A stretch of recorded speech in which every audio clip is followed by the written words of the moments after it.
Big Dumb Movie is a comedic podcast that often contains obscene language and outlandish commentary. Listener discretion is advised.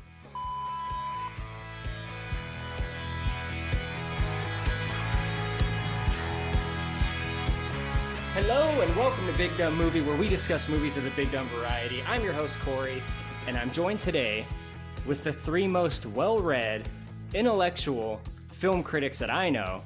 Wow. And we've gathered to discuss, of course, the most highbrow of movies. At least the most highbrow movie we've reviewed since Three Ninjas. Here they are, one at a time. Steve. After that intro, you may have invited me by mistake. Nope, the one and only. The man, Steve. Ahoy. Also, the founding father of the podcast Spoilers, Pappy. The listeners can't see this, but I'm dressed like a greaser today. I got a comb running through my hair constantly. Well, luckily to counteract Pappy, we have a Soch and the proprietor of the CineStudy podcast, Film Dylan. Hello. This is Dylan of CineStudy. I am very excited to talk about this movie and maybe remotely touch the intellectual side of things that Korey has alluded to. We'll have to wait and see. I hope so. Now, for the audience, you know me, you know Steve, and you know Pappy if you've listened to some of our further back episodes. Pappy first appeared on Little Giants, but he's been with us for a long time. Dylan is new to this podcast, so I want to give you guys a little bit of a hint about what CineStudy is. I'm going to read one of CineStudy's reviews just real quick. iTunes review. A show of incomparable genius in the realm of film and its many subfactors, iconic hosts, and riveting analysis. Now, if that doesn't tell you everything you need to know, I don't know what will. Well, thank you. I appreciate that. I should let the listeners know that I was the one to write that review, so we'll just let everybody in on the secret there. Well, who would know better than you, right? Right. Yeah, exactly. You know, I mean, I got the true knowledge, but I'm definitely excited to be on. I'm a big fan of this podcast, so thank you for having me on. Excited to talk about this movie. Absolutely. And of course, as the listeners know by making the click, you've downloaded it. You've chosen to listen to us talk about this. You might have heard Steve make mention of it in the past, but it's a 2008 film directed by Steven Spielberg, Indiana Jones and the Kingdom of the Crystal Skull. There was no kingdom in this movie, by the way. There was no Kingdom of the Crystal Skull? No. The pyramid thing doesn't count? No, that's not a kingdom. It's a pyramid. It's a spaceship. It's not a spaceship. It's an interdimensional traveling device. Yes. The space between space, Steve. Yeah. George has already done space, but he's never done the space between space. Yeah, next level, the natural progression. Real quick, before we just really start shitting on this movie, and some of us may be trying to defend it, which is probably going to be me. There was a 19-year gap between Indiana Jones films, and by that I mean between Last Crusade and this movie, Crystal Skull. So I wanted to kick off the conversation by maybe talking about like what some of your favorite late arrival sequels are. Like a sequel that came out much later, much like this movie did. Dylan, maybe you can tell us yours and why. And you can say more than one if you want. And it doesn't have to be your absolute favorite. It's not written in stone. All right, well, I think I will provide one of my absolute favorites, although I can't really say that for certain because I haven't seen the original movies that this one is a follow-up to. But I think Mad Max Fury Road is pretty much, the epitome of we're back. Like, pretty much just an amazing ride from start to finish. Definitely my favorite sequel to come out well after the original trilogy. Wow, I can't believe I skipped that one. I was trying to think of mine, and I actually didn't think of that one. I was 100, yeah. I'm being deadly serious. I was 100% convinced, Korey, that was going to be your answer. So I'm really surprised to hear that. All right. I thought I might be stealing somebody's answer. Yeah, I thought that one might come up, so. Right? I mean, it's a great choice, but you've got to see the other ones, man. Especially I know I do. I know. I'm late. I know I gotta get on that. the second one especially. What if you're not a big fan of Tina Turner? Well, Thunderdome has its high points. Yeah, you can turn it off after the first half on Thunderdome, by the way. You don't need to see the Peter Pan shit. Road Warrior is definitely the best one. Well, aside from Fury Road. Aside from Fury Road, I like that. Steve, since you're talking, what's yours? Well, I made up a little list. Fury Road was actually on my list. That's here we go. definitely high up there. I mean, some of the others were The Color of Money, which was a great sequel to a movie called The Hustler, came out decades later. The Two Jakes, which was a sequel to Chinatown. That movie doesn't get a lot of love, but it's a very good movie. Didn't The Color of Money have the same producers as Crystal Skull? Did it? You know what? I have to double check. I don't know off the top of my head. I'm not sure. Okay. Actually. Anyway, go on. I would say in terms of like the anticipation leading up to its release, episode 1, but then I saw the movie. But I partly wanted to make sure my answer would potentially bother Pappy, so I'm going with Blade Runner 2049. I think he might agree with you on that. Right? It doesn't bother me. That was actually the one that I had. It bothers me because you stole my answer, and I was going to tease our debate because I'm a great podcaster. Tease content coming down the line. Sorry. Why did you think that might bother Pappy? Well, because he thinks the original is boring. Pappy, is this true? Do you think the original Blade Runner is boring? I do think it's a objectively boring movie, and I'll prove so on this very podcast feed in a couple of weeks. It's the fight of the century. Big It Dumb is. Movie versus Spoilers. Steve v. Pappy. 2 men enter, 1 man leave. Thunderdome reference right there for you. You're putting a knife in my heart, Pappy. Yeah, Steve, you really did take my favorite. So I'll say my least favorite. I didn't see this in theaters or anything, but I remember there being like a special showing on ABC of the movie Return to Oz, and like it was a big deal for my family to like watch that. Like we all gathered around, like we pulled the couch like in front of the TV and like made stuff, like we popped in a VHS to like record it, and I was just horrified by what I saw. I hated it so much. It like I'll really debate you about scarred that me. one. I love that movie. I was just about to say that, Steve. Yeah, I've never revisited it. It might be good, but like at the time, I was like, I don't know, 5 or 6 or 7 or something, and like I think I just left the room and went to go play computer or something. It It's was scary, right? It's a little freaky. not what I wanted. Like there's some stuff in there that like made me feel very uncomfortable as a kid. Like those fucking there's something off about those like skater wheelie guys, you know? It's Like true. I'm going to let Dylan answer in a second, but like for years there was a running rumor that they were going to do, some studio was going to do a movie adaptation of a PC game called American McGee's Alice. And for anyone that's not familiar, that doesn't sound PC. no, right? The game came out in the late 90s. It was basically, the idea was that the Cheshire Cat comes into the real world, finds Alice, and basically says, everything on the other side has completely gone to hell, like literally, and you need to come back and save us. And it was kind of a gothic style game, super cool. And there was a running rumor for years that a movie was going to be made of it, and then the rumors evolved to say that Tim Burton was going to do it. And then the story somehow morphed into Tim Burton's going to do Alice in Wonderland, and then we got Tim And Marilyn Burton Manson's going. going to be in it. That was part of the rumor mill. Yeah, it was part of the rumor mill as well. And then eventually we got the unfortunate actual Tim Burton's Alice in Wonderland. but Return to Oz, I think, is what that should have been more like. Like, that's what I was hoping for, and it's not what we got. Anyway. I'm with you there.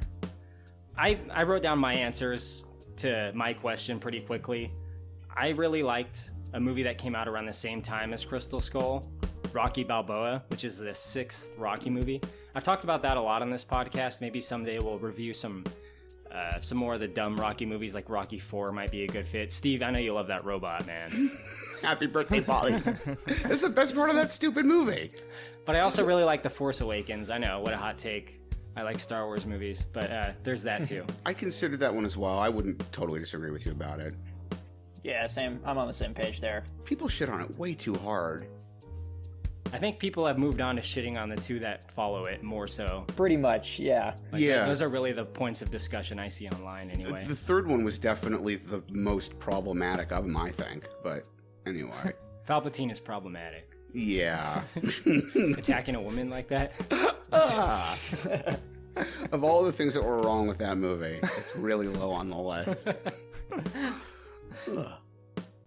But of course, we're here to talk about an Indiana Jones movie, so I want to keep the topic more Indiana Jones related. This will be quicker, just a kind of a quick roundtable. Favorite Indiana Jones movie? And I think, I would think the answer would be obvious, but maybe it's not as obvious as I assume. So, Pappy, do you have a favorite of the... Well, I guess you can choose all 4, although you're probably going to pick from the trilogy. You never know. It's definitely not Kingdom of the Crystal Skull, though. Raiders is my favorite. We actually did an episode of it over on Spoilers where Mikey hosted, but I don't know. I've never really connected with Indiana Jones as much, to be honest, because I feel like it was always like a love letter to something I never experienced, so I never got it. But I love Raiders, man. It's a great movie. Agreed. What about you, Dylan? My favorite is, I've never really realized like what the distribution of people's favorite is over the, three. I'll say three because I don't think anybody's choosing four, but my favorite has always been Last Crusade. I feel like it's the best blend of all the things that I love from Indiana Jones, like the stunts, but also some good comedy. How can you not like Sean Connery in Last Crusade? So Last Crusade's my favorite, but I rewatched Temple of Doom just like a week or so ago, and I liked that a lot more than I remembered it. That one's I think I'd still go 3, 1, 2 in my ranking, but Temple is better than I remembered it. Okay, Steve. I love the original three. I do love Ark, but for me, it's kind of a tie between Crusade and Temple. I love both of them. If I were forced to pick one over the other, I might just very slightly go Temple because I think there's a little bit more adventure in it in total. But I love Crusade. I've never understood why some people seem to think it's like by far the most inferior of the original three. I don't think so. The part at the end where he crosses the invisible bridge to get to where the tomb where the Crusaders living, I love that. That's so cool. I love it. Yeah. Right? Well, that whole section is so memorable. It is. Like on his way to the Grail. 100%. And that's like the inside was always set, but that front piece when they ride through the canyon, I think that's I can't remember the right name now, but I think that's in Iraq. It's real. That front is real. Those people carved that into the fucking cliff face like 3,000 years ago. It's incredible. Cool. Yeah. It's not as cool as CGI groundhogs, though. I mean, let's be. Well, yeah. What can be? Yeah, I don't know. The CGI apes swinging on vines with Shia the Beef. True. Stiff competition. Who needs real? Well, I guess that does lead us into Kingdom of the Crystal Skull. We can talk about the movie itself in our typical format. Pappy, you are a man that has talked about cold opens in movies and spoilers a lot, and I think that a lot of that stems from Raiders of the Lost Ark, which you often use as an example because it's probably one of the best I've seen in terms of cold opens to movies. What did you think of the opening to Crystal Skull? And I don't know, I think we can draw some comparison to Raiders if you want. I don't actually hate this part. Like, I don't like the CGI prairie dog. Like, it's a very quick shot, but I mean, I don't know. It looks shitty, and it's like a sign of shitty looking things to come. But this is like one of the best landscape, sequences. Like, I really feel like I'm in the Nevada desert here. There's some really like wide, cool shots. And then I actually did like the misdirection and setup with the Russian soldiers posing as American soldiers. I don't know if that's a hot take. If you guys, Korey, did you hate it? Am I supposed to hate this part?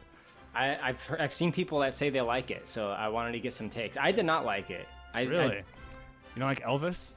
I think it's all there to tell us that it's the 50s, I guess, which they tell us in the form of like a text like pop up later. It says 1957, so I'm not really sure like what exactly the point is, but Steve, I'm sure you have something to offer. Yeah, I mean, I don't hate it, but I would agree with you. It feels like it's there for no reason other than to mostly just A, establish that it's the 50s, B, that greasers are a thing, and C, that these guys are driving through the desert, and I guess it's fine. Like, I'm a car guy. I love car chases, but the hot rod bit didn't do a lot for me.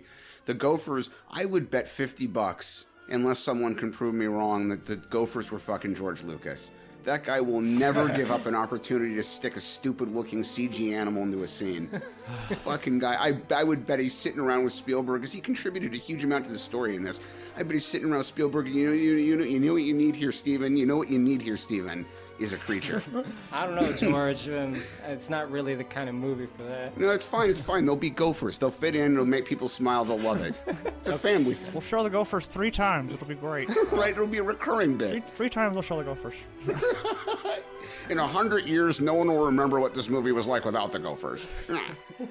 Speaking of the 50s stuff, like, honestly, it feels like they had one brainstorming session and they had like a Family Feud style, what 50s things can we think of, and that's what they sprinkle in. Like Steve said, it's 50s cars, Elvis, preppy kids.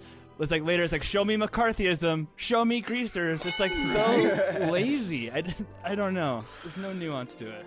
No, you actually nailed it there, I think, better than I was thinking it. That it's what you're right. What's missing there is the nuance, because like, I mean, look, everyone knows Nazis are the bad guys anyway, but like they didn't really need to reinforce it in the other three films. It's just like, here's Nazis, you know they're the bad guys, and in this one it was just like, ooh, Russians. It's like, I know, I get it. Don't worry about it.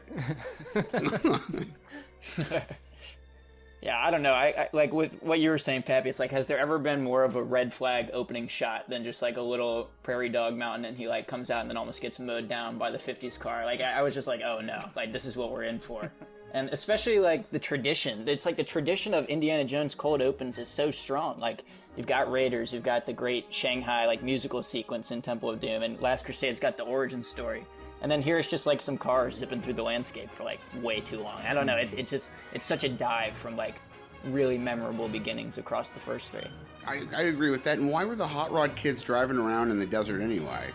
They're like miles from whatever town good they question. live in. Right. Just cruising. Going to Vegas.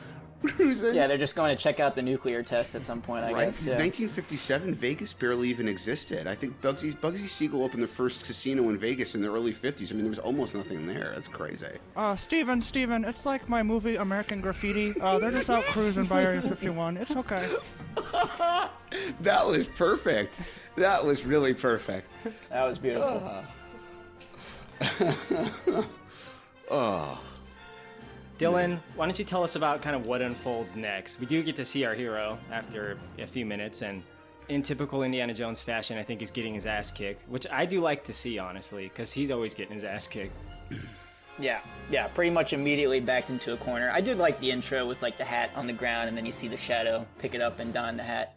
I thought that was cool, but honestly, like I was more thinking throughout the scene just how fake everything looked, and I'm sure we'll touch on this with like other scenes. But already out of the gate, I mean, you're just filming us like a very simple dialogue scene outside of a warehouse, and it's just like ridiculously bright, and the backgrounds look terrible. I don't know, so, like just immediately, I was like, everything has this like fake sheen. But I did appreciate the indie intro. I thought that was a good way to bring him in. To your point about the lack of nuance, like the first conversation he and damn it, no, I'm forgetting Roy Winstone's character's name, but the first Mac, thank you. First thing they say to each other basically is, or what Indy says is like, we're too old to get out of this. Like we could have gotten out of this when we were younger. It's like to the point about the lack of nuance. It's just it's on the nose. It's too on the nose. Like I can see you're 20 years older than you were the last time you did this. Mm-hmm. But yeah, he does look younger than he looks in Force Awakens by about 2 decades. He aged up pretty quick there after that. Yeah, but, I'm with you. It's kind of annoying that he starts off like in the trunk of a car too. You know what I mean? Like I would have rather him like, even if it was like a Sleepy Life opening or something. It's like, so like the 60-year-old man's just still out here getting kidnapped and getting his ass kicked all the time. Like how is he still walking if this is his lifestyle? This is basically, I agree, the same conversation I've had with Korey, not only about this, but about the Die Hard movies, that like, my recurring joke is if they keep making them, eventually the story is just going to be John McClane's nurse struggling to change his diaper. Like, it's going on too long. Like, let it go. We talked a lot about Raiders, too, and like one of, Korey, we reviewed Witness not that long ago. We all agreed, like, this is by far I've ever seen the best acting I've ever seen Harrison Ford do. In Raiders, I kind of have the same criticism for Karen Allen later, but like, one of Harrison Ford's things is he's just a really good-looking guy, and one of Karen Allen's things he was just a really good-looking girl, and now he's just an old, bumbling man who was never that good at acting to begin with, and now he's really, really bad at it. Like, it's sad to see. He doesn't make me laugh at all. Well, we've been through worse. Yeah? When? Flensburg, there was twice as many. We were younger. I still am young. We had guns. Put your hands down, will you? You're embarrassing us. Which is a huge problem I have with it. I don't know if Old Man Ford makes you guys laugh, but if you're not laughing with it, it's not going to be a good time. No. Very little makes me laugh in this movie, to be fair. But yeah, probably he's not one among them. I'm pretty sure the biggest laugh I got out of it was not meant to be a laugh, but we'll talk about it when we get to that scene. I hope it's the snake chuck. That's definitely part of it. Oh, thank you. We do get to meet Kate Blanchett, who is our lead villain. She's a communist, definitely evil. She's got a bunch of Russian henchmen. Her name is Irina Spalko. I'll probably just call her Kate Blanchett, but I'm really going to try to call her Spalko. I hate it when I do that. I just call him the actor's name, but I can't help it. She's normally so good, and her accent in this was terrible. Have received Order of Lenin. Also, Medal as Hero of Socialist Labor. And why? Because I know things. I know them before anyone else. And what I do not know, I find out. Now, what I need to know now is in here. Even in that first scene, she comes in and out of it like 5 separate times. Does she have the Force? Oh, it certainly seems like it. Or she wants to. Star Wars hasn't come out yet, but she tries to use the Force on Indy. I was doing a comparison in my mind, and I rewatched this scene to kind of get myself reacquainted. See, I'm not the biggest Indiana Jones expert. Like, I've seen the first one a lot, and the second one's a little bit, but I was comparing her to the Nazi guy in the first Indiana Jones, Raiders of the Lost Ark. You know, he's very memorable. He looks disgusting, and he is disgusting. And when he walks in, you just hate him immediately, and he's got that gross accent. Good evening, Fräulein. The bar is closed. We are not thirsty. One of the first intimidating things he does is he's about to torture Miriam, Karen Allen. He takes a hot poker out of the fire, and he's like, "Let me show you how we do things." And he starts bringing it to her face, and I feel like that's a good way to be intimidating. He's about to torture this woman. The sword thing, though, doesn't quite do it the same way for me. You know, it just seems kind of boring, and it seems to be shot in a boring way. She just brings it forward to his neck. If this were a different kind of movie and she could have played with the sword a little more aggressively, I think it would have done more, but you're right. Here, it felt pointless most of the film. And I feel like what she wants is very muddled, too. Yeah. It's hard, I guess, on one hand, she says that she wants a super weapon to, implant thoughts into Western society from communist Russia. But on the other hand, when she actually meets the CGI terrible looking alien, she's like, I want to know everything. It's does she want knowledge? Does she want a weapon? It's not clear. Unlimited power. Yeah. That's all it is.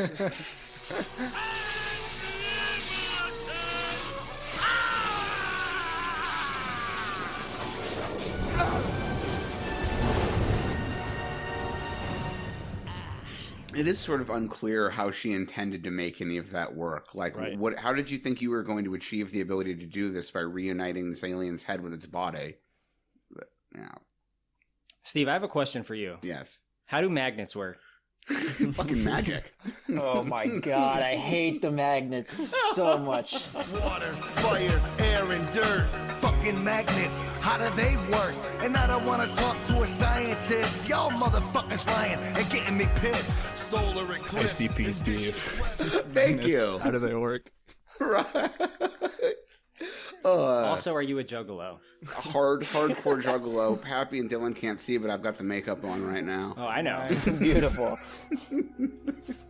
No, Dylan, you mentioned it. Maybe you can tell us a little bit about what you think about that, and maybe About juggalos? what's occurring. Yeah. Tell us about juggalos. So they're trying to track down, well, I guess Indy doesn't really quite know yet, but some mummified remains. And they find that they're magnetic, so we get some gunpowder. Indy tosses it up to the air, and it just magically floats off in the direction that they need to go. And it's just so incredibly inconsistent with, how strong this thing must be. I'm sure we'll talk about this in a minute, but they find the box and they're opening it with crowbars and having no problem. But then it's as soon as they see the box, oh, magically the crowbars snap to the box. It's just unbelievably inconsistent. If this thing is really as strong as they make it out to be with just tossing gunpowder in the air, how is it stored in this metal warehouse? None of it adds up. Right. It's the whole location of the warehouse. Right. Makes no sense.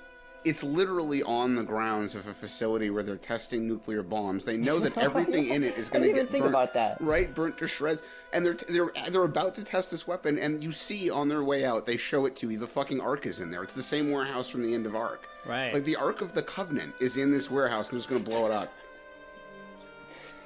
I think maybe what they were trying to do was because when you see the end of Raiders and you see that big room with the insane amount of crates, and then the Ark is in there. It really gets your mind like wondering. Yeah. Doesn't it? Like you think like, where is this place? What kind of shit do they have in there? Wouldn't it be cool to see it? Oh yeah. Turns out it's not that cool to see it though. No, and also like one of my very few complaints about Ark is that like why would, after everything it took to get this and discover it, after thousands of years of people looking for it and all the death and misadventure that surrounded getting their hands on it, you're telling me what the federal government decides to do with it is put it in a wood crate and then stick it unmarked in a warehouse somewhere? Like that's what they're doing with it? Even if they don't want the public to know about it, then like put it in the basement of the NORAD facility in a mountain or something. You don't want people getting to this. And Korey, to your point, like that's like the dramatic conclusion of Raiders of the Lost Ark. It's like, wow, there's this huge room here, and they blow their load on this scene. This is the first scene that we see Indiana Jones in doing an action scene, and it's signaling like, hey, this is going to be a huge fan servicey movie. Like, don't worry, this is the old Indiana Jones that you missed from your childhood. And I thought, if they would have treated this scene with more reverence, I thought it could have been cool enough even to be like the finale of the movie. Like, how crazy would that be to have like an Indiana Jones like chase, and they're like opening all these boxes and all this like mystic crazy shit is like flying everywhere. Like, say what you want about Dr. Sleep. Maybe it's not the greatest movie ever made, but I really did like that they had that overlook at the end. They came back, which is a sequel to The Shining, for those that don't know. I agree with that. I think it was cool to like, oh shit, I spent the whole movie and I assumed that we were never going to get there, and now we are there. That's cool. Right. Like, not to mention they're blowing their load with like showing this scene, and they do the first Mac like twist, like he's a double agent, like right from the jump too. He's actually Country Mac. Country Mac, yes. This would have been a much better movie if Frank Reynolds had made an appearance. What the hell's everybody doing in my apartment? We having a gangbang? Agreed. Steve, in there, they have a scuffle. Of course, Indiana Jones has to like fight his way out. Yeah. I think some of the hits in this scene are pretty cool because they feel like impactful. There's a moment where Indiana Jones tries to like whip his way across something, and he like slips because he's a fucking 65-year-old man. Right. And he like slams in through the windshield of one of the communist Jeeps. Yeah, there were a few moments where it actually sort of felt more like a proper Indiana Jones movie. I thought that was one of them. And they've got these vehicles in the warehouse, and he's trying to get away. He misjudges the distance, but he's whipping his way across these like support frames in the ceiling and trying to land on a vehicle and misses it. And I do like the part where he ends up facing head on one of the other vehicles down a corridor. Right, exactly. And Ray Winstone is screaming at the driver, and the driver thinks Indy's going to turn away, and at the last second he whips his way out of the vehicle and lets the two of them hit each other. I thought that moment was cool, but otherwise though, kind of just again trying to reinforce that like Indy's not what he's used to be.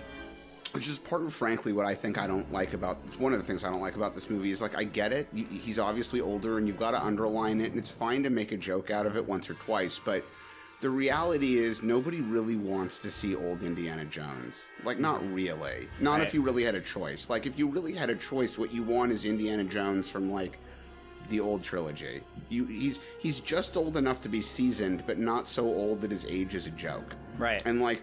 to constantly be writing on that, like, oh, he's old now. It's like, please, come on. I don't need to have it hammered on me like that. The CGI starts to get questionable, I think, when he falls through the facility to, like, the underground portion of it. Falls through some glass and lands on a rocket train, I guess. And in his escape, him and another guy, they take the rocket train out of there, and then he ends up in the desert, kind of running away from him, but... Dylan, maybe you can talk about where that takes him. I think it's like a early days Victorville, but you probably don't know what Victorville is, so.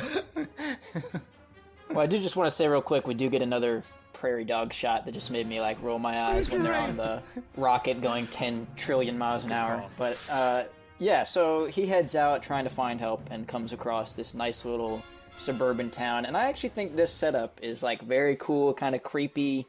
I do like the beginning of this scene. Most people listening to this know what infamous moment we're about to hit, but I thought it's like a cool looking set, and I think just him running through this like really eerie and like kind of creepily perfect town is a cool first half of this scene. It felt like kind of Twilight Zone-y to me, which I do like. Yeah, definitely. It's like, what is this? What's happening? I don't think the payoff for it is very good, but I do like the mystery of it at first, because I can put myself in the mind of the first time I watched it, and I was like, what is this? Like, why?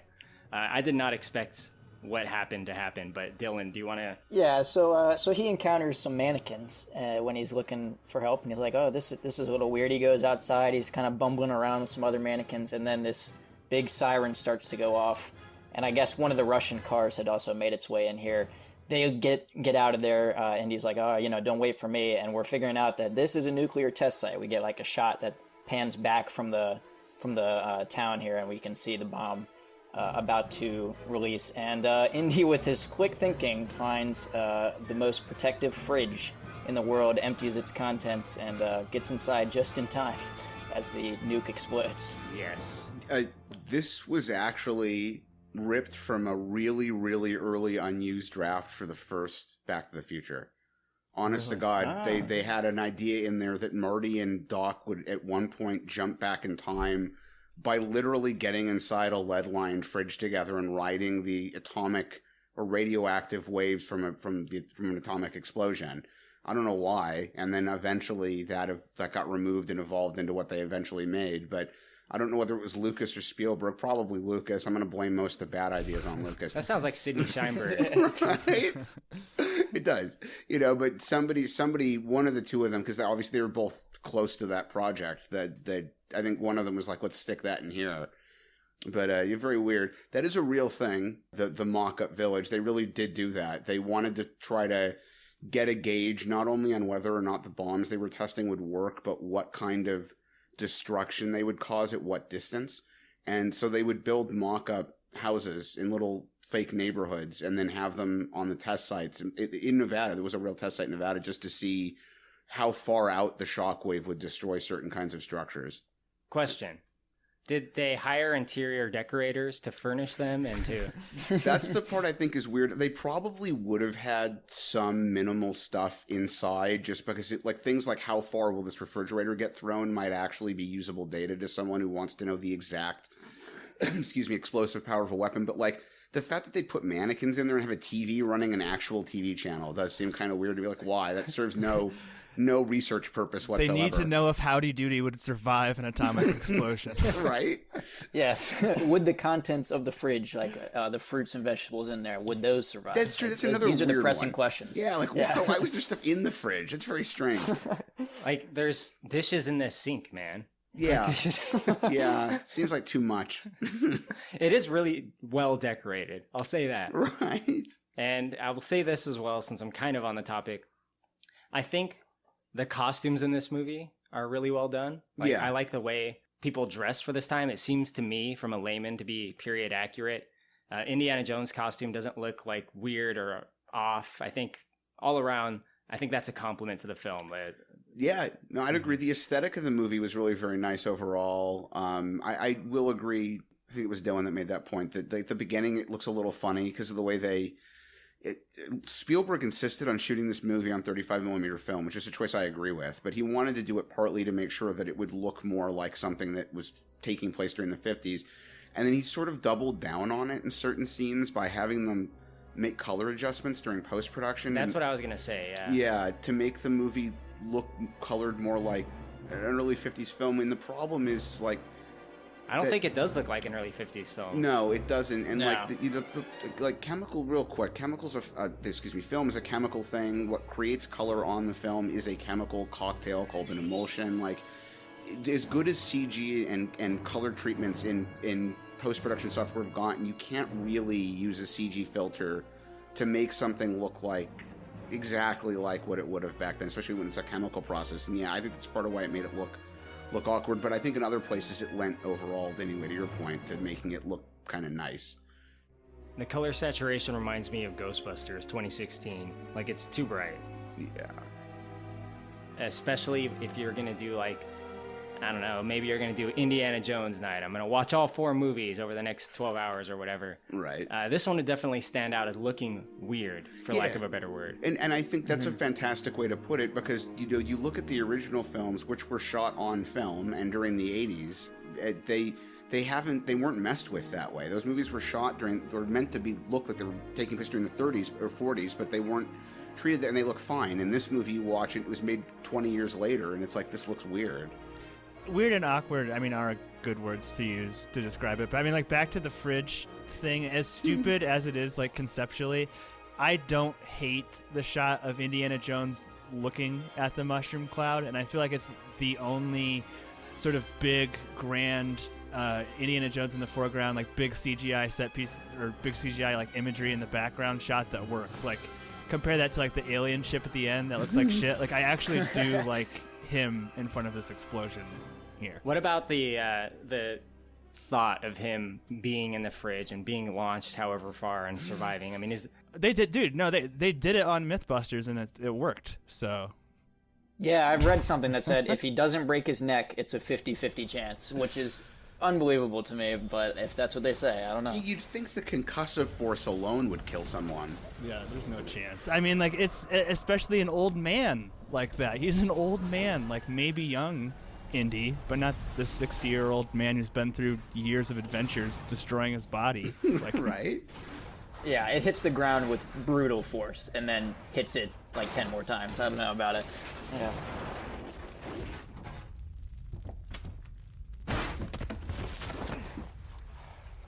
After his adventure, Dr. Jones goes back to the classroom, and we get a very similar shot, I think, to Raiders, where we peer in through the window and we see him teaching on the blackboard, classic Indiana Jones stuff there. I forgot. I just wanted to add one little asterisk to the conversation about the fridge. Some disappointed fans have actually taken, since this movie came out, to using the term nuke the fridge as an equivalent for jump the shark. So sometimes some people, if they think it's gone rotten, will say they've nuked the fridge. I like that. Right. Oh, one other thing while we're returning to this topic. I do think it looks cool when they do the special effects of, like, the town burning up, like the way everything catches fire and sort of melts away. I thought that looked good. That was one of the better CGI moments, I thought. I got the briefest T2 vibes from that. Right. Just momentarily when the fire starts before they explode, before they're blown away. But yeah. T2 is better. 10% as cool as T2, maybe. That scene in T2 was so good.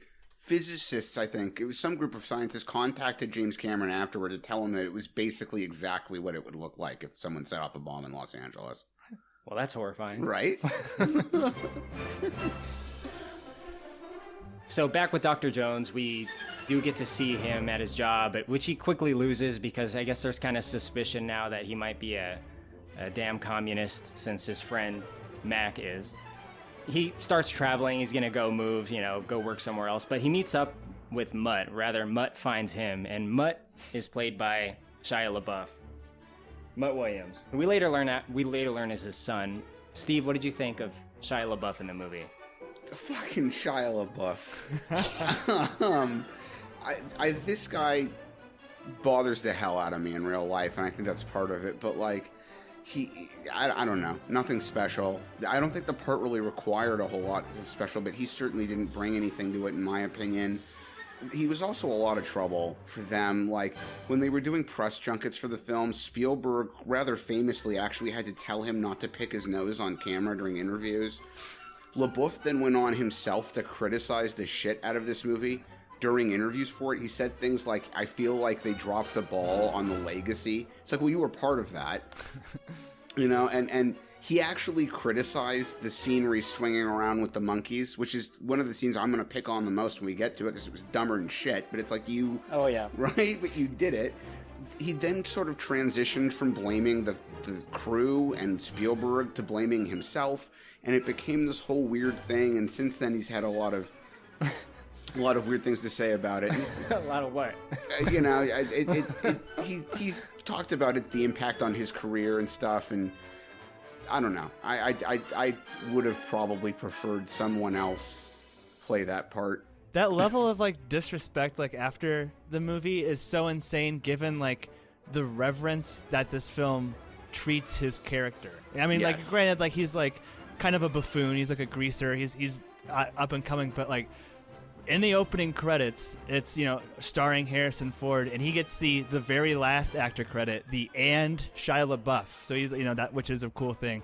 The way his character's introduced is actually a really cool Spielbergian shot. You have guys jumping on a train in the left of the frame, and like he rides his motorcycle in from the blinding white mist for some reason on the right side of the frame. Like, but it does look pretty cool, and like obviously, I'm sure we'll get to it, but the whole reason this movie exists is to set him up as the heir apparent, basically, to Indiana Jones. Which is especially fantastic because afterward, Harrison Ford, in interviews, called him a fucking idiot, and David Kopp, who contributed to some of the screenwriting in this movie and was apparently going to be involved in the next one they might make, Kopp specifically came out and said LaBeouf is definitely not going to be involved in any more Indiana Jones movies. Okay. Ooh. Yeah. So, screwed the pooch on that one. At the time I saw this movie, I was pretty anti-Shia LaBeouf because I just didn't like his career choices at the time.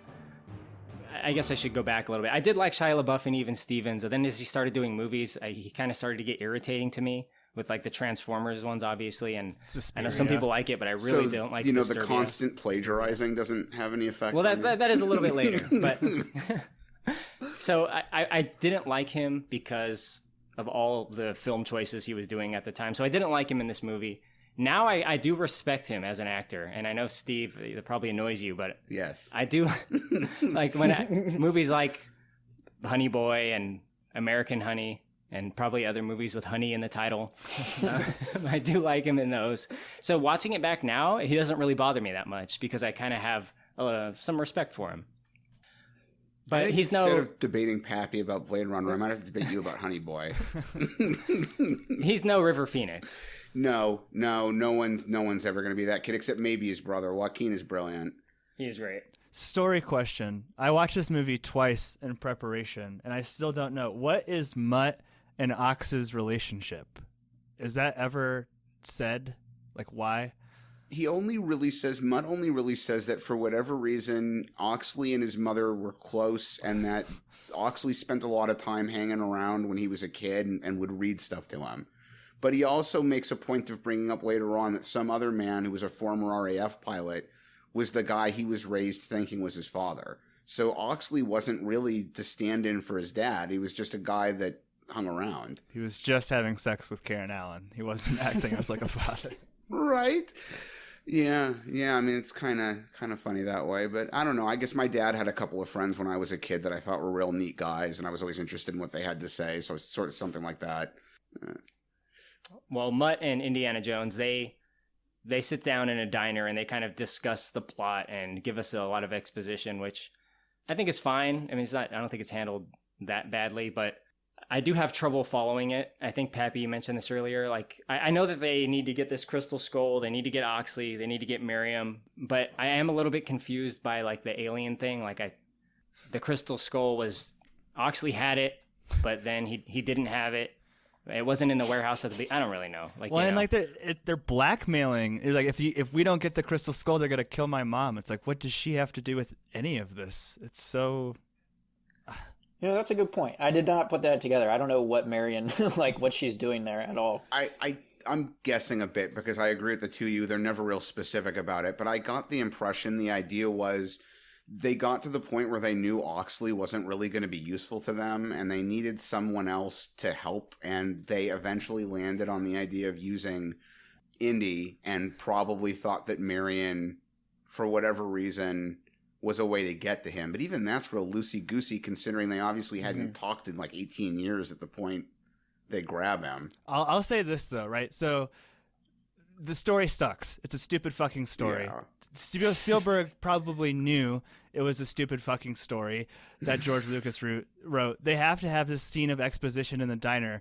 Spielberg is talented and finds a way to make it visually entertaining, right? Yeah, there is a lot going on, but like the reason I watched it twice and still have no idea like what words they say is I'm fascinated by like what Shia LaBeouf's doing in the background, like dunking his comb in someone else's Coke and like trying to steal a beer and stuff. Like there's at least enough like movement an energy in the frame. Like, and it's a really deep shot too, right? You see tables and tables of people like back there in the diner. Like, there's enough to keep you visually semi-interested while this like cockamamie story unfolds. Yeah, I do think it moves fast. I'm getting some vibes from Jurassic Park with like Dennis Nedry when he's like, when he's finding out what he needs to do, and he has like the whipped cream and he like puts it on the pie, like, or the shaving cream, I mean.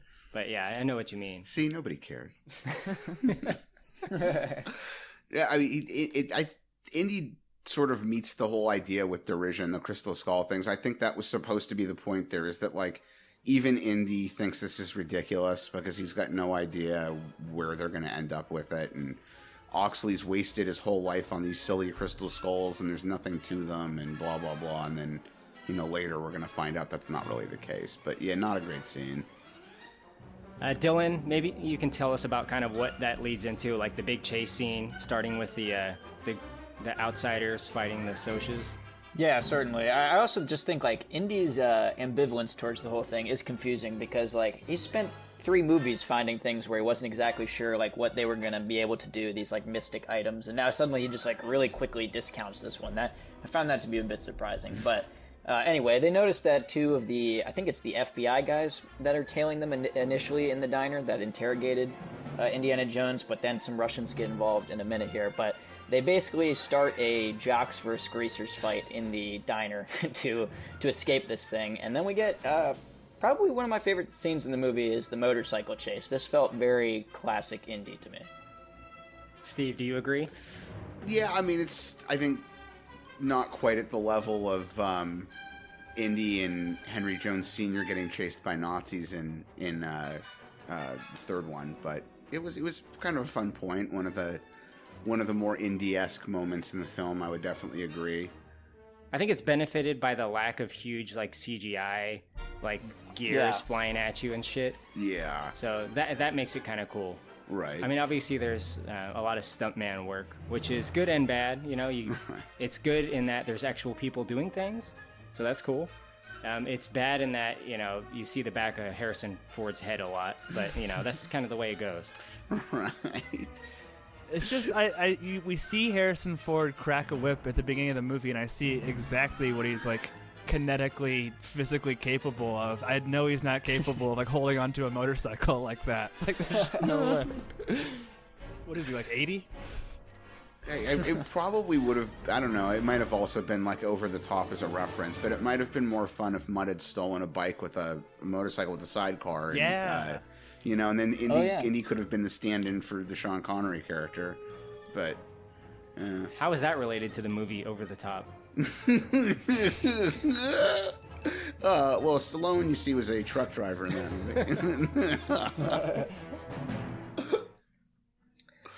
movie. So what happens is basically Mutt and Indiana Jones, they are on a quest together to go. They have a letter, so they have their first National Treasure style clue. They got to decode it. They got to go to Peru, which they do. Meanwhile, they're being tailed by Russians the whole time. That's a lot of the movie, right? It's them on their quest to find the crystal skull. At least that's where they are here. So they go to Peru. Oh, the quest was a different movie. Oh, yes. They go to the quest. They see it in theaters. The quest is to see a Jean-Claude Van Damme movie 40 years before it actually came out. They come out saying it was way too much like Bloodsport. Right. But basically in Peru, there's a few things that happen. It's kind of slow. The characters get to know each other. It seems like they kind of like each other. They respect each other at least. And eventually they're led to a cemetery at night on a dark, spooky night. There's a few things that happen here, but first outside in the, I guess, outer area of the cemetery, Pappy, we see Kino from Teenage Mutant Ninja Turtles 2. Did you recognize him? I hate Teenage Mutant Ninja Turtles, Kylo. I do. Like, I don't know. I mean, it's a very CinemaSins-y criticism, but it's like, are these people just hanging out like in the boneyard waiting for like any trespassers to come? Like, what's happening? I don't know. And there's a lot of humor here too that didn't exactly work for me, like Shia LaBeouf falling down a broken ladder and like Harrison Ford taking the stairs and stuff. I don't know. I mean, it's pretty forgettable. I guess you have to have like the Harrison Ford fighting with indigenous people scene, so we get it here. Yeah, we get that a few times. I don't know. I just like seeing Ernie Reyes Jr. This is the only person he kills, though, right? Like, he blows the poison dart back in his mouth, and this is, like, the only time we actually see him doing it. It's a two-sided dart. Yeah, exactly. Right? That's how that works. I did like the blow dart, even if it was a bit impractical. I thought that was a fun touch, but yeah, I don't know if it would necessarily work. But so part of that doesn't make any fucking sense to me is like I don't want to belabor it, but Indy tells Mutt this whole story about a conquistador called Francisco de Orellana, who was a real guy and who did at one point unsuccessfully spend some time looking for the lost city of gold, obviously because it doesn't exist, but El Dorado. But the whole story point here is supposed to be that in the world, in the universe of this movie, that Orellano and his fellow conquistadors actually found the city, discovered the skulls, stole one of the skulls, tried to get back to their ship, and then somewhere along the line got killed or killed each other, and ended up being buried in this grave in the middle of the jungle. Fine. But they never answer the question of how they died and if the natives were the ones that killed them. And in any case, the natives clearly know where they're buried. The natives also know where El Dorado actually is, which they use a different name for it in the film. But why would they not have taken the skull back to El Dorado themselves instead of leaving it in this grave for hundreds of years? Yeah, not just leaving it in a grave, leaving it like beneath the body of the commander of the opposing forces who stole it. Like this holy artifact. Like what? You would never do that. It's just chucked beneath it, yeah. And all the conquistadors are wrapped in this material that has kept their bodies preserved. Like, why show that level of respect to the bodies of men who stole literally a skull of one of your gods? They are people of honor, Steve. Right? No, fuck that. Samurai would kill people on the battlefield. They would take the heads with them to prove that they'd done it. Like, that's no. Steve's weeb samurai fetish always emerges. Right? Absolutely. But no, those guys were badass, and like those kinds of tribes I just don't see it. Like enemies steal the skull from one of your literal gods, and you're just like, all right, let's wrap them up and preserve them and leave the skull with them. Why? Because it would be cool if someone undoes it and then they slowly disintegrate. They're playing the long game, Steve. Oh man! All right. What do you guys think of the look of the crystal skull itself, the titular MacGuffin? Looks like something somebody would have bought in a Discovery store in a mall in 1998 and then spent 10 years telling all their friends had some kind of weird magical powers. Mm-hmm. Yeah. It's a very specific story, Steve. Did that happen to you? Happened to somebody I knew, actually. Yeah. Not a lot of creativity in it. It's just kind of run-of-the-mill, xenomorph-looking, humanoid, alien-looking... You know, they didn't spend a lot of time thinking about what they wanted it to look like. Dude, how much crazier would this movie have been if they tied it into the Alien universe and it really was a Xenomorph skull? Like that would be cool, actually. Right? Yeah. Although I guess the Xenomorphs probably would not have built the City of Gold. What if it was a Jar Jar skull, like just crystal Jar Jar shaped skull? Yeah, Dylan's reaction was correct there. Interdimensional Jar Jar, Steve. Would have strangled myself in the movie theater. I'm sure George Lucas asked for it at one point. You know, they can be Gungans. I actually thought at one point during the film it might have been really funny if the skulls actually looked like E.T.'s skull, and Spielberg could have tied it in and said they were the same species. But, you know, whatever. E.T.'s skull, damn. I mean, it wouldn't be the actual E.T. from the movie, just be another member of the same species. Like Botanicus, his uncle Botanicus. That's a canonical E.T. character. It is, you're right. I always forget about it until someone brings it up.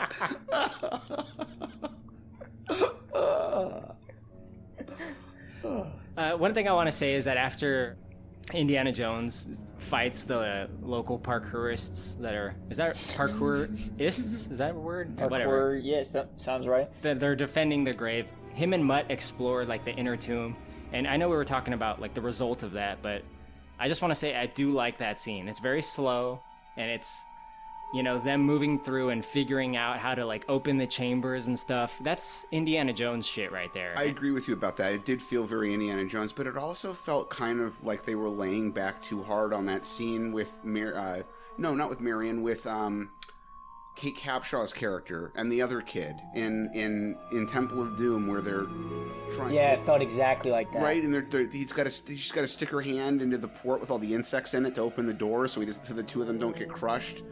I see. It's been a while since I've seen that, so I couldn't make the mental comparison. I watched him a handful of months ago just because it had been a while since I've seen him, and like as soon as I watched that scene in this movie, I was like, feels like it's leaning back awfully hard on something they've already done. But well, weird thing about interviews and like behind the scenes stuff that I saw George Lucas talking about it is that he wanted to couch this in like a 50s B movie in the same way that the original Indiana Jones were sort of couched and framed as like, you know, the serials of the 30s.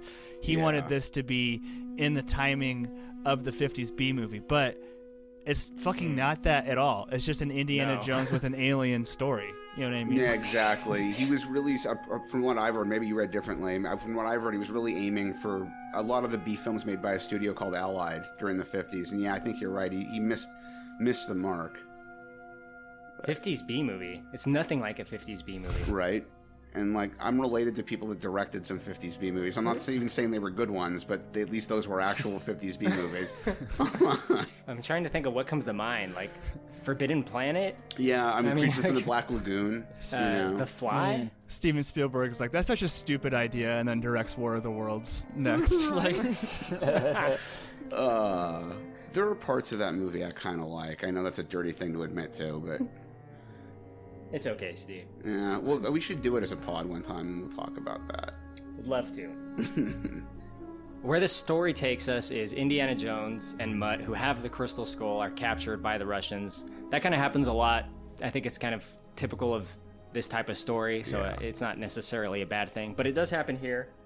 They're taken to Peru, where they're, I guess, trying to figure out what to do with the skull, trying to take it to the place that you take it to get Palpatine-style unlimited power. Dylan, maybe you can tell us about like what goes on in the camp and where it takes us to from the camp. Yeah, so the camp is interesting. We're introduced very quickly to Ox. Ox has been found. He is also, in control of the Russians right now, or controlled by the Russians. When I saw Ox, I had absolutely zero memory of the character or that John Hurt played him. Yeah, me when I too. rewatched this. Yeah. I did not remember this at all. I was like, William Hurt or John Hurt? Okay, that one. Yeah. But yeah, he comes in, he's swinging a stick around and kind of acting loony, and Indy realizes he's pretty far gone, and the answer to why he's this far gone comes pretty quickly as they hook Indy up to basically this like brainwave reading device. I forget what that's exactly called, but they tell him, we want you to get through to John Hurt's character, so we're just going to have you also, approach the edge of this knowledge that the skull provides, and we get this kind of intense stare down with the crystal skull. Borgalet will know the truth. No Rogue One fans? I like Rogue One. I did not remember that at all. Probably my least favorite part of Rogue One, but that's fine. Borgalet will know the truth.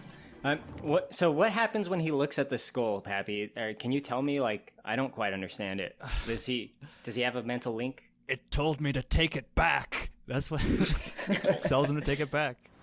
I have to return it. Why you? Because it told me to. I don't know. It's really lame. Man, I hate everything in this whole, like, camp and tent scene. And, like, they're talking... And in the world. Yeah, basically. They're talking earlier, too, and they're saying that this alien is different than the alien that they saw in the Area 51 thing. Like, I didn't understand that. She said something like they're distant cousins or something, and it's just so... It's just such a classic George Lucas muddying the waters. Like, why do these waters need any more muddying? I don't understand. Yeah, at this point, the lore makes zero sense behind, like, the aliens. Like, at this point, I was just like, okay, so we need to take the skull to this place. That's about all I'm gonna, like, keep in my mind at this point. The lore is not clear at all. We do get to see Miriam, the return of Miriam, which I think in my mind I did want before seeing the movie. I think I was like, she should come back, you know? She's like the original one. But they don't do anything with her, do they? Not really. She's kind of there to, like, help drive vehicles and stuff. I felt like they needed her there more just because they realized that some of those action scenes would require an additional person than because they really had any interest in bringing her back. But certainly you're not going to get Kate Capshaw back because her and Spielberg had a real nasty divorce. So. I could have been your greatest adventure. Was there another love interest of Indiana Jones? No, it went from Marion to Willie, the Kate Capshaw character, and then, well, the third... Elsa. Yeah, Elsa sort of in the third one, but she became a bad person. Like, he realized before the movie was over that she wasn't really... She was a Nazi? Yeah, so... Okay. Yeah. I think this might be the biggest mistake that the movie makes, honestly, is bringing back Karen Allen at this point in the story. Like, there should have been way more of a development between the father and the son, which has been a huge part of the Indiana Jones story, father and son relationships between Shia LaBeouf and Harrison Ford. Like, once the mom is back in the picture, the movie doesn't even bother to spend any time developing the father-son relationship. It's all about like their romantic chemistry, which could have happened within like the last 15 minutes of the movie, to be honest. There's nothing of substance there anyway. So they should have brought back damn it, what's the kid's name in Crusade? Data. Yeah, I mean, it's the same character, same actor. Yeah, they should have brought him back. He was awesome. I would have sat through seeing him again. Oh, man. The stupid guy's up there telling me to use the stairs when Data's falling. Data's hurt. Nobody's caring anymore. He's okay. Short round? Oh, short round. Thank you. Yeah. Yeah. I wanted to call him Chow Yun Fat for a second. I'm like, no, that's definitely someone else. What? Yeah. But our group does escape the camp. Dylan, they find their way to, it's not quicksand. What is it? It's something else sand. It's like... It's a dry sand pit, something like that. How do you feel about that whole moment? We learned some valuable data there. I might be in the minority based on what I feel like somebody might have mentioned earlier, but I actually really enjoyed this. Like, I'll call it quicksand for the sake of easiness, but I enjoy the quicksand scene. I mean, you got a classic Indiana Jones snake joke. I'm not sure the physics of it really work on pulling this snake like a rope, but no. I do like that. But before that, you kind of get this conversation where Marion reveals that Mutt Williams is in fact Henry Jones III, which wasn't exactly a bombshell reveal at this moment, but that was kind of to be expected, I felt. They definitely murdered that snake. Oh yeah. Also, if they're gonna pound on the joke that hard, then it's a total missed opportunity for Indy to say, why did it have to be a snake? But, you know. Yeah. And what else they got, you know? Right? It's a shitty scene anyway. Might as well double down on it. was this the part you were talking about earlier, Steve? It's one of them, yeah. I think this one, and I may as well just say it. This and the part with the fucking chimps just are too much for me. So yeah, I mean, we can talk about it now. It's fine. This escape using this snake to pull out of the sand pit, it kind of bleeds into their next escape, which is a very long action sequence that is kind of broken up into multiple parts. It escalates, right? It escalates and escalates. At first, it's just your typical. Long. Yes. At first, it's your typical car chase through the jungle, but I guess before monkeys, Pappy, what did you think of the sword fighting? I feel like... Okay, it looks terrible, first of all. First and foremost, it looks like shit. Like, this is some of the worst CGI. I feel like in the bones of some original draft of this story or some earlier draft of this, there was more of a Shia LaBeouf's character is lost and has never felt like connected, right? Because he has this whole backstory where he's been to all of these prep schools and he's learned to debate and soar and fence and so, like all of these other things, but he has no interest in that, and it's just totally not utilized at all, except in this moment where Karen Allen's like calling out sword moves for him to do, like as he's battling what's her name, the Kate Winslet, Spalko, whatever it is. Yeah, it's just such a ridiculous sight to be seen, like this sword fight with Kate Winslet and Shia LaBeouf. I want to say, though, that it could have been fucking awesome. Yeah. Like, if it was really happening, which may be impossible for all I know, if there were two cars, Jeeps or whatever, driving parallel, and there was a person standing on each of them, sword fighting, and they were really driving, and it was really happening on camera, I think it might actually be really cool. Yeah, could have been better. I would agree with that. Like, I think one of the reasons for me it didn't look great is because it became really obvious when they were intercutting long shots of stunt people versus close-ups of them really being stationary with the screen moving behind them. I kept thinking to myself, you know what still looks fantastic is the speeder bike chase on Endor. And that's from, like, 80 or 81? Yeah. And like, this movie's much newer than that and doesn't look that good. So, yeah. Anyway. There is a shot where, like, 60-year-old Karen Allen hits her head on a jungle branch going probably 50 miles an hour and just kind of, like, bounces. Oh, yeah, that was death. Yes. Yeah, that should have cracked her open. Absolutely. It makes me laugh, though. I like it. It's so ridiculous. Yeah, I was wondering about that when I saw it. I was like, is she incapacitated for the rest of the movie? Like, what is this? She should have been incapacitated for the rest of time. She should have been decapitated, not just incapacitated. Shia also loses his ability to have children. He's just getting, like, whacked in the crotch every 5 seconds, straddling these two cars. A good contribution to humanity, yes. Yeah. Yeah, I forgot about that. He's, like, doing, not like the splits, but he has one leg on each Jeep that's driving parallel to each other, and he starts getting the multiple nut shots. Pretty fucking stupid.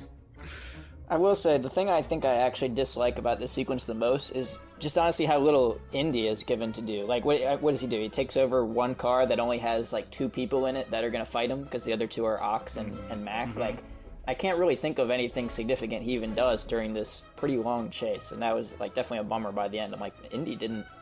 he was just given nothing to do.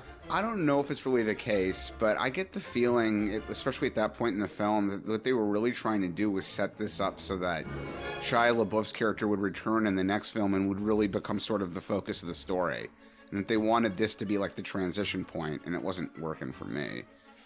You know, I don't know. We've been talking around the CGI monkeys, but I think that, like...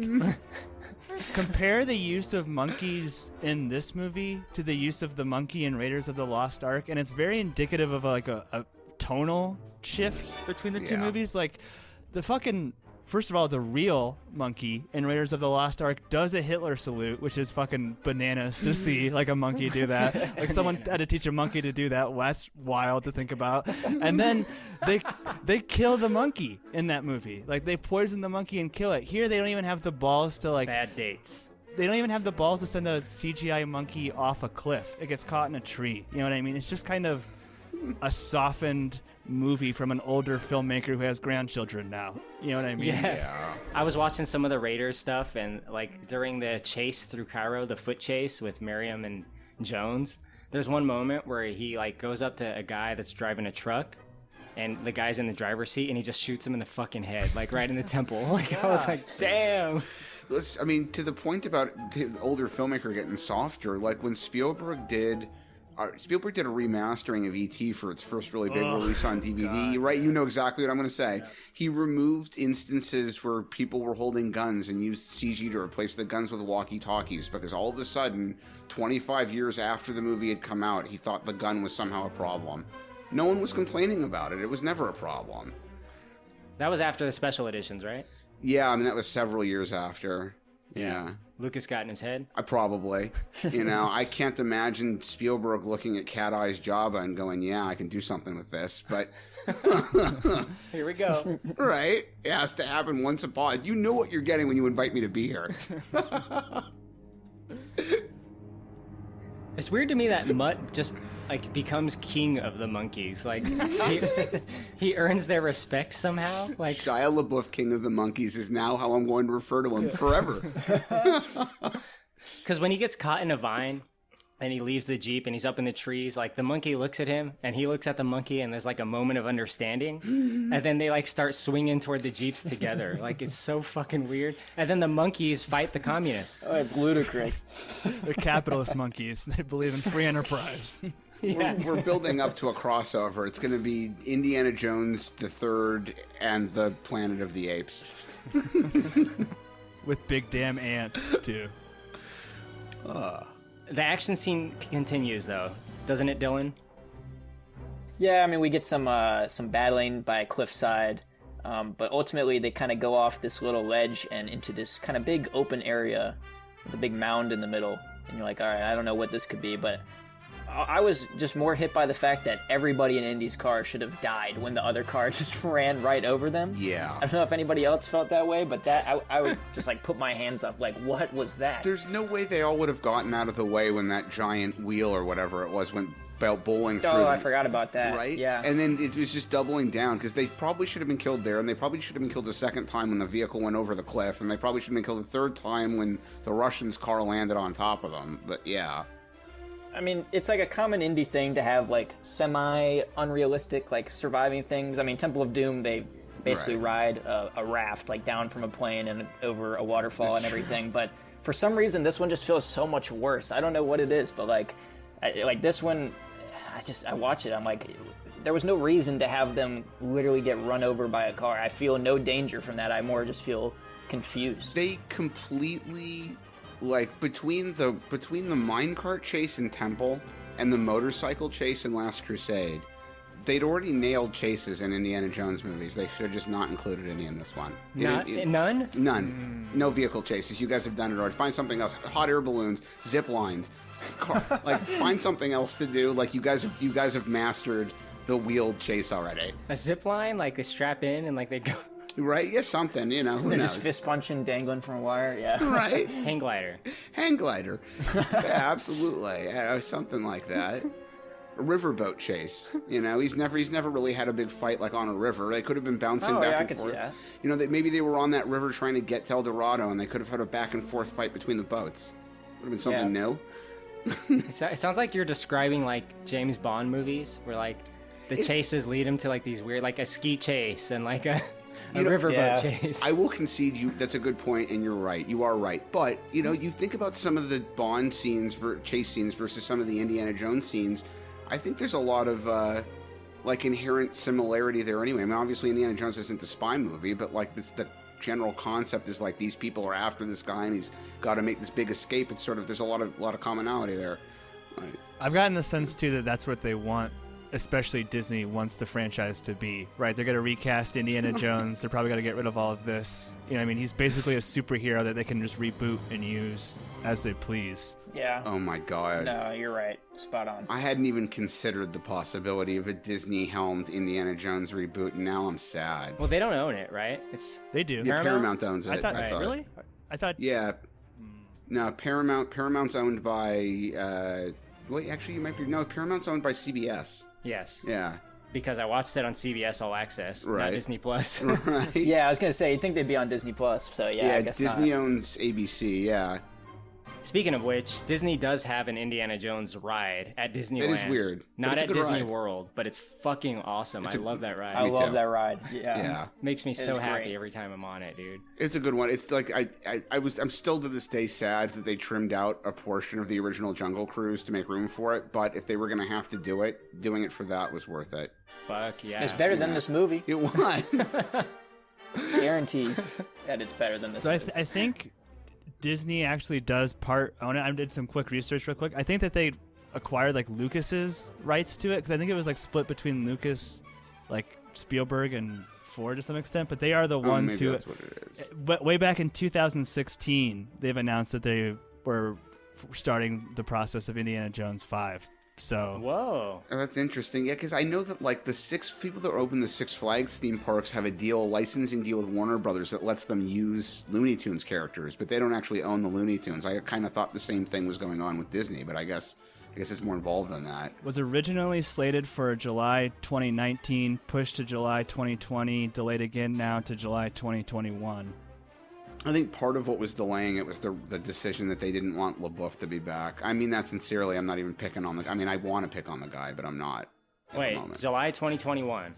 That's what it's this year. Still, it's not going to happen. Yeah, I mean, the article is from February 26th of 2020. So, a lot changed after that. Yeah. Yeah, and in the lead up to Crystal Skull, Harrison Ford actually specifically told Spielberg that if you guys can't get this made before a certain year, I'm just going to bow out.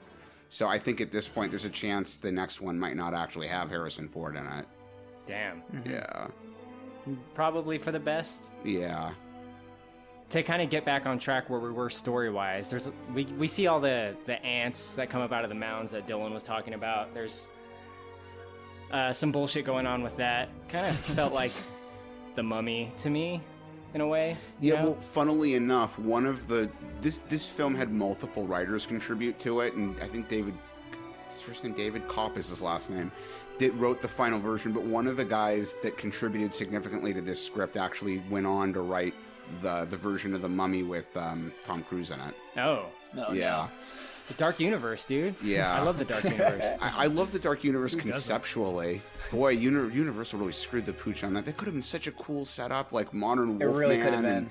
Yeah, exactly. And Creature from the Black Lagoon and Vampire. And I remember going to a theater, we're way off topic now, but I remember going to a theater to see that version of Van Helsing with Hugh Jackman in it. And the moment I saw that, I'm like, Universal is going to screw this pooch as hard as it possibly can. Yeah, there's been a lot of misses from them. All misses. Unbelievable you got that much IP to work with and you just fuck every opportunity at it, pardon me. I mean, they did the Dracula Untold, which I think intentionally was supposed to be the first of that dark universe before it was even announced. I think that was the thought process. I thought the first one was supposed to be the version of Wolfman with Benicio del Toro in it. I thought that was disconnected. I thought it was Dracula, then they tried again with I, Frankenstein. But God. Maybe you're right. Yeah. Anyway. We talked about the cliff, right? The waterfalls, whatever. I mean, I think the reason that it's easier to pick on this movie with things like the waterfall drop and all these little nitpicky things we're bringing up is that since the movie itself and the story is bad, I think you're more apt to pick out these moments and say, that's fucking stupid. You know? I agree with that 100%, yeah. Yeah. Quick defense, though. I know we breezed over, but I think Ants good. The movie? No. Well, I haven't seen Bug's Life is far superior of the two, but agreed. The ants genuinely creepy for me. I hate ants. I thought that worked. Yeah, that was fun. That was supposed to go into Last Crusade. There was a scene very, very much like that was originally written into the early drafts for Last Crusade, and they didn't use it. And I think it does feel like a callback to the older indie films. I think the ants are good. I think the fight going on, surrounded by ants, is a little bit boring. Just the main Russian brute versus Indy. The thing I was noticing is I kept comparing it to Raiders in my head, the fight around the airplane. And in that fight, Indy is he's kind of losing big time. He's getting beat up pretty heavily by the guy in Raiders. And then this just kind of feels pretty boring. He punches him, now he gets punched. I don't know, it felt a little bit just too 50-50 back and forth. Whereas Indy, it's okay, is he going to even survive this? How can he figure his way out in Raiders? In Raiders, the first time he gets hit, he falls down. So he's met his match and beyond that in Raiders. The guy's huge. And Indy hits him a few times. The guy hits Indy once, he's down. And you're like, oh fuck, he can't fight this guy. Yeah, exactly. I agree. And I think the worst part of it for me was John Hurt Oxley pulling the skull out to keep the ants away. It's just too heavy. Every single time they're in trouble, just take the skull out. The ants are attacking you, pull the skull out. The natives are attacking you, pull the skull out. You got a problem, pull the skull out. Mortal Kombat fatality. Pull the skull out. But yeah, absolutely.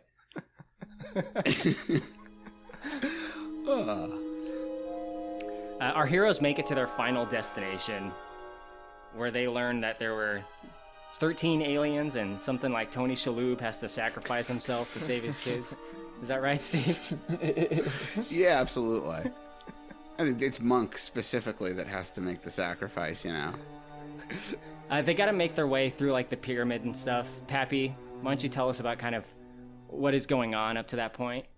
So one thing that's also happening in the background, Mac is a triple agent, it turns out, which is a fun reveal. So he's been leaving tracking devices along the way the whole time. There's just so much that's really unclear here. They're looking at the outside of this cave that kind of looks like a skull, and Harrison Ford's I gotta go in alone. And then the next shot is they're just all in there together, and there's no explanation of what happened or why that changed or anything. I don't know. Like you said, the interior, again, I think is very Indiana Jones. Looks really cool. I don't know if you want to talk about like the sand trap thing as well. I mean, pretty stupid. I don't like sand. With the faces and everything. Like how they get in, the obelisk and stuff. Like how... So Ox had been there before. Who is refilling the sand? You know?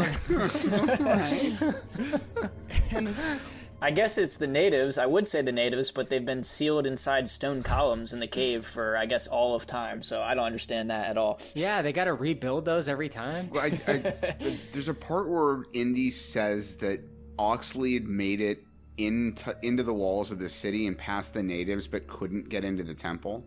So maybe that's what they meant, that like Oxley got up to that point but couldn't figure out how to make the sandblock part work and had never opened it. Because otherwise, you guys are completely right. It doesn't make any sense that they would have just redone it like that.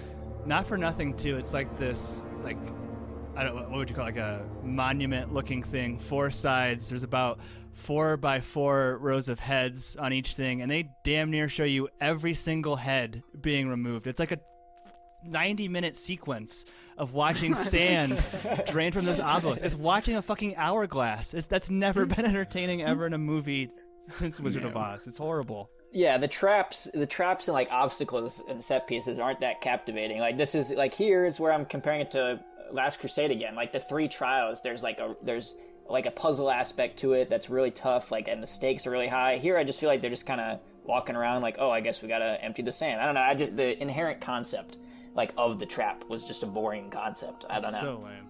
The one part of it where it worked for me was when they get further down and they're in that sort of anteroom that's outside the throne room, and they realize, or because Indies is the one who says it, but that these dimensional travelers were basically sort of archaeologists, and they'd collected all these artifacts from various ancient civilizations, and there's all this stuff in there that's like Assyrian and Babylonian and prehistorical. I thought that anteroom was neat. It's like, how cool is that to come across this like interdimensional travelers storage space from a time thousands of years ago when they were collecting these artifacts. But other than that, I'd agree. The rest of it was pretty uneventful. I think Dylan's right, though. You like when you compare it to something as memorable as Last Crusade, where like getting to the end point in the cave or whatever it is, like it's so memorable and cool, and like this, I won't remember it in a few weeks, like how he did it. No, I'd forgotten it prior to this most recent rewatching. I hadn't seen this movie. I saw this movie once in theaters when it came out, and a second time like 2 years later on home video, and that was the last time I'd watched it. I had no memory of this specific part. Yeah. The stakes aren't there either, because like in Last Crusade, it's like, okay, we got to do this, we got to do it right, we got to do it fast so we can save Sean Connery. Right. This one, all we're going on is like, it wants me to return the skull. Like, there's such a cheap reason to be driving them through this like long puzzle solving aspect. And maybe you Indiana Jones experts can help me, because I don't remember Last Crusade as thoroughly as I'd like. But doesn't Sean Connery become like immortal or something with the chalice? They don't really make him immortal, but the cup water from it heals a bullet wound. I see. Yeah. Okay. It's Highlander. Because wasn't it the villain? The villain shot him as like a sort of motivator for Indy to go in there and get the Grail. That was like kind of the setup. I think I might be wrong on that. I think you're right about that. Yeah.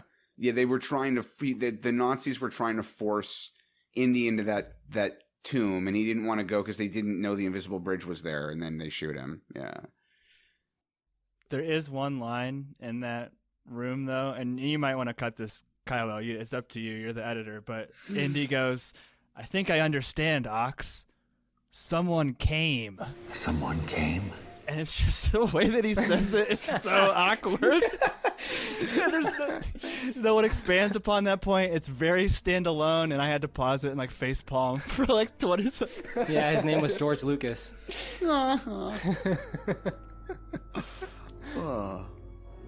That is good shit. Dylan, maybe you can tell us a little bit more about that secret room that they uncover. They get to the end point. They see the alien Skeletors. They find the Ewok skeletons. Mm-hmm. Yes, exactly. And then we get the like confirmation that Mac is going to stab him in the back again. And the Russians have arrived. They've made their way down into this room in typical Indiana Jones fashion. They've let Indy do all the work and then catch up. And this is where Irina kind of takes the skull, and she's like, all right, it's time for me to take over, figure out what's going on. and the skull jumps out of her hand, and I feel like there's a throwaway line from Ox about, like, the aliens are going to give them a reward, but that just does not come back at all. Yeah. Did anybody else pick up on that? No, absolutely. He says they're going to give them a reward, and there's no payoff at all. And it's also, when you see what's going to happen once the skull is on there's no payoff on what Irina had been talking about earlier in the movie, where, like, we're going to have all this power, and we can control everyone's thoughts. Like, nothing like that was on offer at all. I don't understand where that even came from. Is the reward they just fucking kill you? Yeah, I mean, the reward seems you ascend to to a higher consciousness where your, head blows up and then you get sucked into a million pieces into the sky. I don't know. I was dying watching that. Maybe the reward is we're going to suck the Russians away for you. I don't know. It's like she goes out like fucking the Riddler in Batman Forever. She wants all the knowledge, but like it consumes her or something, right? And like, yeah, it does. And what a lack of, like, when you compare to the end of Ark, the Nazis get their fucking faces melted off. Right. That's awesome. Part of the climax in Temple, you see the shaman pull a beating heart out of somebody's body who lives through it. Fucking awesome. The end of Crusade, you get the invisible bridge and the sort of neat etherealness of the Crusader and finding the Ark. And at this one, it's just like, we'll suck this chick into a tube or whatever. She's gonna go somewhere else. You get to see an alien. Right?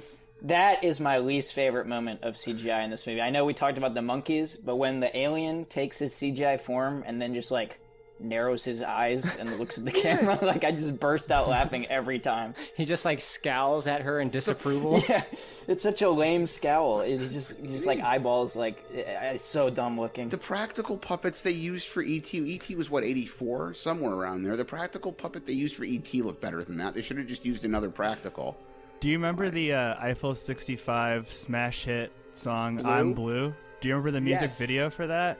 100%. The aliens in that look better than the alien in this. Like, it's true. It's so unoriginal. And like, yeah, to your point, he's like, he wants to give you a reward, and they showed the alien. He's just there looking grumpy as fuck. Like, why is he so mad? Right. We're so grateful you returned us. We're gonna return the skull. We're gonna blast everyone now later. It's like Jafar. Ah, yes, your reward, your eternal reward. That's great.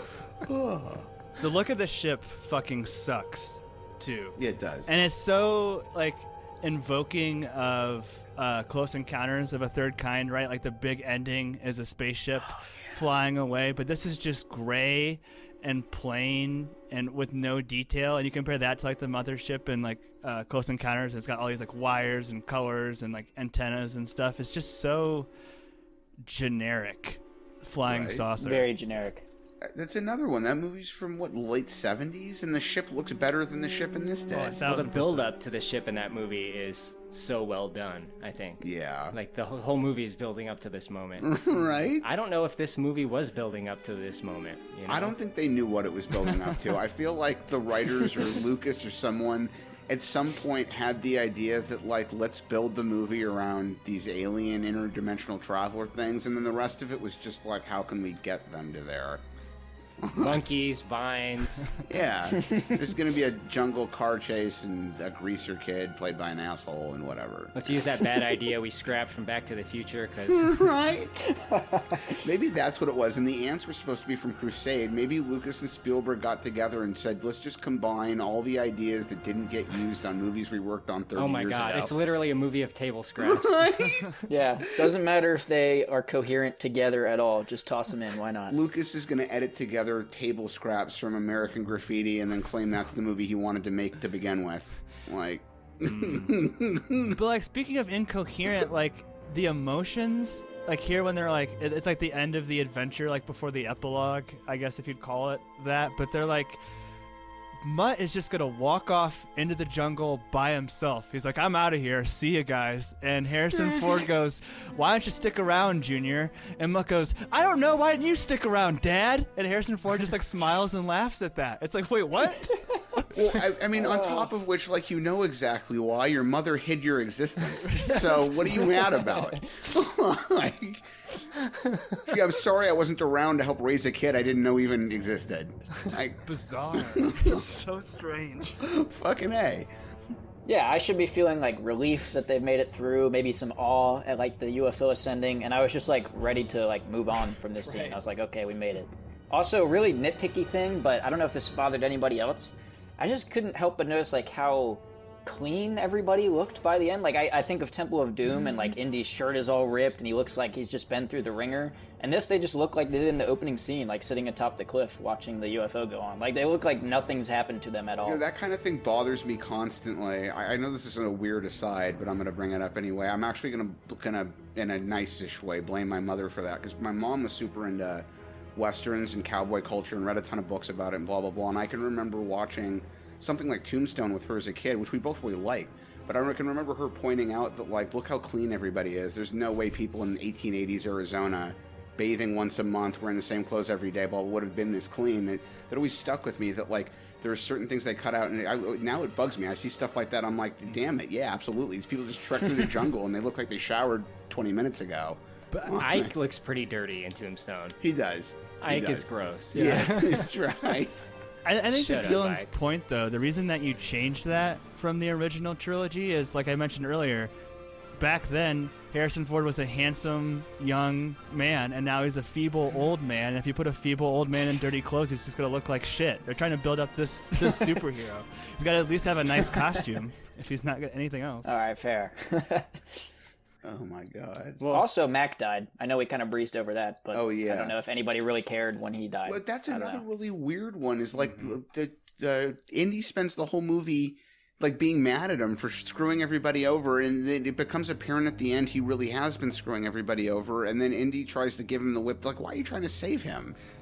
Like, it's like partly his fault any of you are in this to begin with, and he's obviously a complete piece of shit, so let him go. Plus, if you watch that scene closely, it's very strange because, like, Mac is just, like, I don't know, 6 feet away from Indy or something, and he could just easily walk over to him. The ground between them has not collapsed. Right.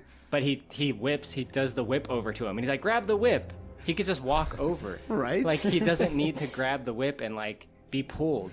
Right. It's so fucking stupid. The only reason he's not coming over is because he's collecting treasure in the fucking Cave of Wonders. Right. Second Aladdin reference. Yeah, I mean, that's even worse, right? Like, not only has he been a piece of shit the whole movie, and he's screwed the rest of them over, but he's in the middle of trying to steal even more stuff when Indy offers to save him, and he didn't need the whip. And it's like, yeah, why are you doing this?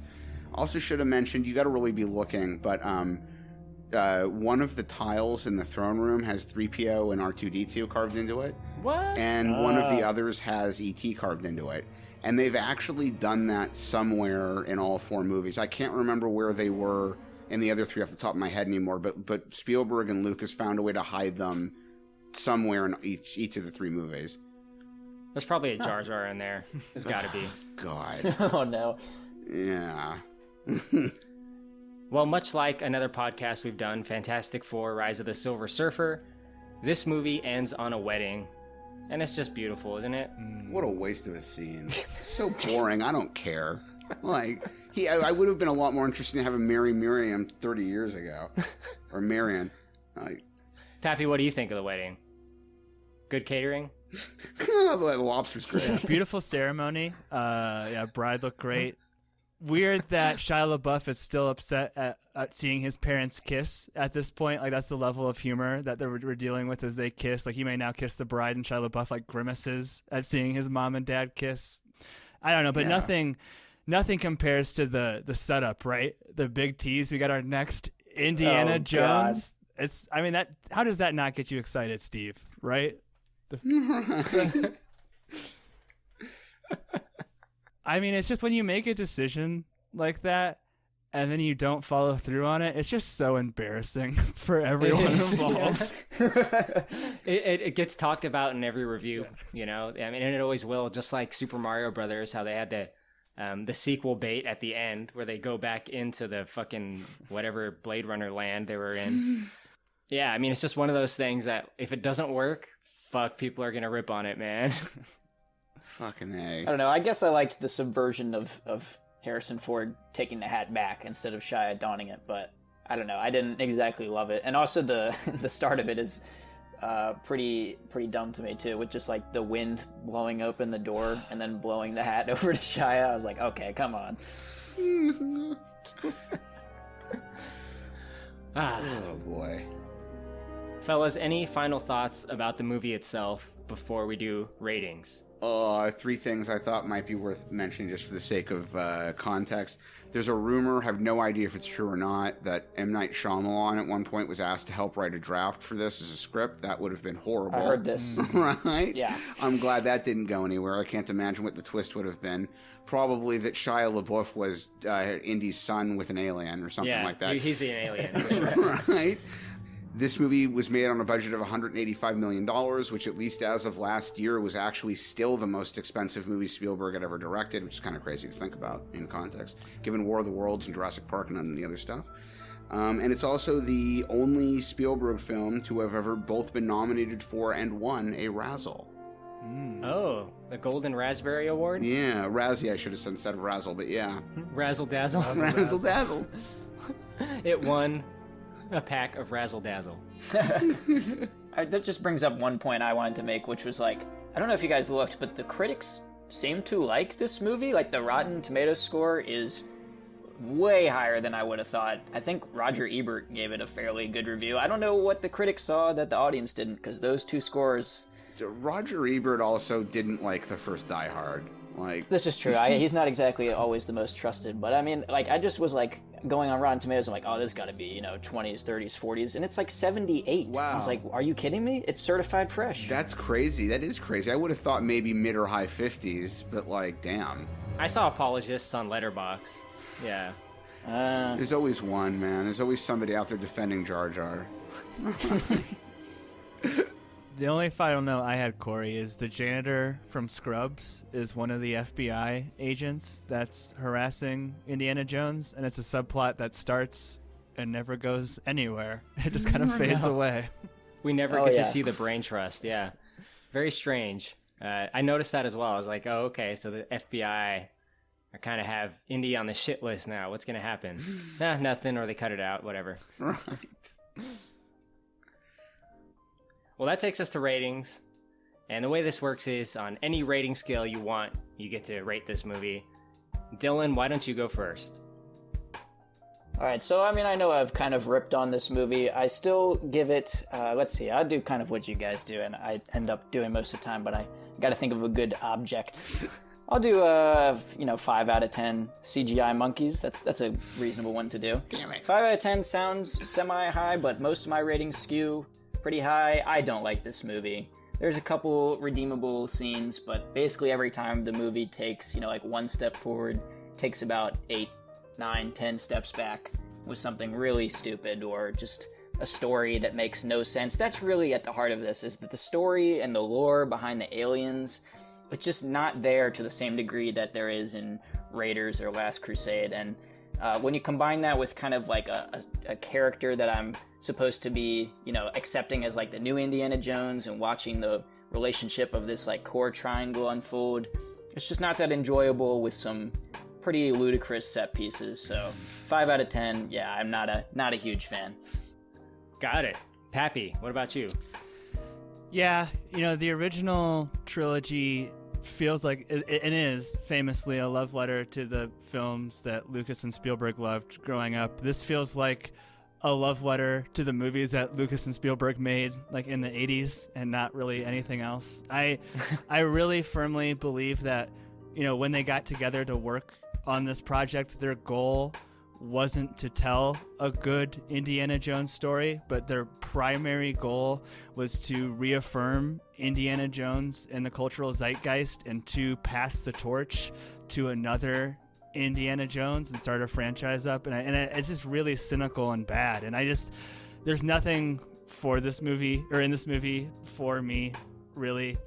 I'd never want to see it again. I've seen it 3 times. I can barely tell you anything about it. And so, one more thing too is that, if Disney is going to make another Indiana Jones, like the next time we see this franchise, it's going to be really, really different, right? Like I'm 100% sure that there won't be a cis white male lead. I'm 100% sure that he won't be extracting artifacts from negative people, right? It's going to be a very different looking Indiana Jones, and it's kind of sad that this is probably the last look of this version of Indy that we got. So for that, I'm going to give it a 2 out of 5 slaughtered indigenous peoples for this one, but not good. Awesome. I'm going to go next before you, Steve. A lot has been said, but I'm going to give it 2 out of 10 Transformers era Shia LaBeoufs. Ooh, brutal. I do not like this movie. I don't have a good time with it. Despite it having people attached that I do quite like independently of this movie, namely Harrison Ford, John Williams, Steven Spielberg, and sometimes George Lucas even. Sometimes. But it just doesn't come together very well, and it feels like something else other than Indiana Jones, and I think a lot of that is because of modern technology that has influenced the movie and the way they use it. It doesn't work quite the same way, and that saturated color really takes you out of it quickly. I know that's a small thing, but I think it has a big impact in the movie. But other than that, I think I've said a lot about it. Not too great of a rating for me. Steve? I'm going to rate this movie on a scale of 1 to 10 fedoras. I've said it before, I'll say it again. I will give any movie that has successfully been at least completed and released a 1, because you deserve a 1 just for making a movie. Theodore Rex? Yeah, I mean, even Theodore Rex is a 1 for me just because they did technically make a movie. Like, that's the only standard it requires of me to get a 1 is, did you make a movie?